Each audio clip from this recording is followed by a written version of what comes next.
குழந்தைகளா, எல்லாரும் உட்காருங்க. இன்றைக்கு பாட்டி உங்களுக்கு அன்றைய காலத்து ஒரு சின்ன கதைய சொல்ல போறேன். ஒரு காலத்துல நம்ம ஊர்ல வைத்தியசாலைன்னு பெரிய பெரிய கட்டடங்கள் இல்ல. ஆனா நோயே அதிகமா இல்ல. காலை எழுந்ததும் வெறும் வயித்துல ஒரு குவளை வெந்நீர், கொஞ்சம் மஞ்சப்பொடி போட்டு குடிங்க. அதுக்கப்புறம் கஞ்சி. அந்த கஞ்சி சாதாரண கஞ்சி இல்லையா? அந்த கஞ்சி சாதாரண கஞ்சி இல்ல பிள்ளைகளா. கேழ்வரகு, கம்பு, சாம ஒவ்வொன்னும் உடம்புக்கு ஒரு மருத்துவர்.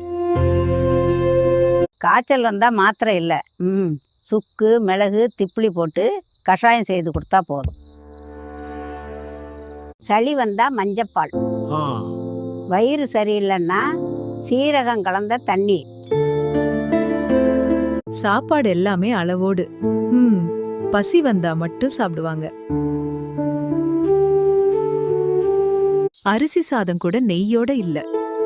கீரை, பருப்பு, மோர், இதுவே முழு மருந்து. காய்கறிகள் எல்லாம் பண்ணையில இருந்து நேர அடுப்புக்கு. குளிர்சாதனம் இல்லை, ரசாயனம் இல்லை, அதனால தான் எலும்பு போ. வலியும் இல்ல, சர்க்கரையும் இல்ல. மனசு கூட லேசா இருந்தது. நாக்கு விரும்புறத சாப்பிடாதே, உடம்பு விரும்புறதை சாப்பிடு. அந்த காலத்துல உணவு வெறும் வயிறு நிறைக்கல.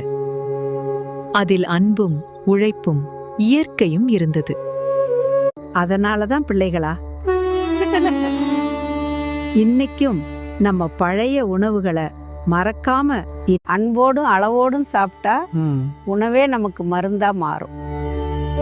சரி குழந்தைங்களா, இன்னொரு நல்ல கதையோட பாட்டி மறுபடியும் வர்றேன். நன்றி.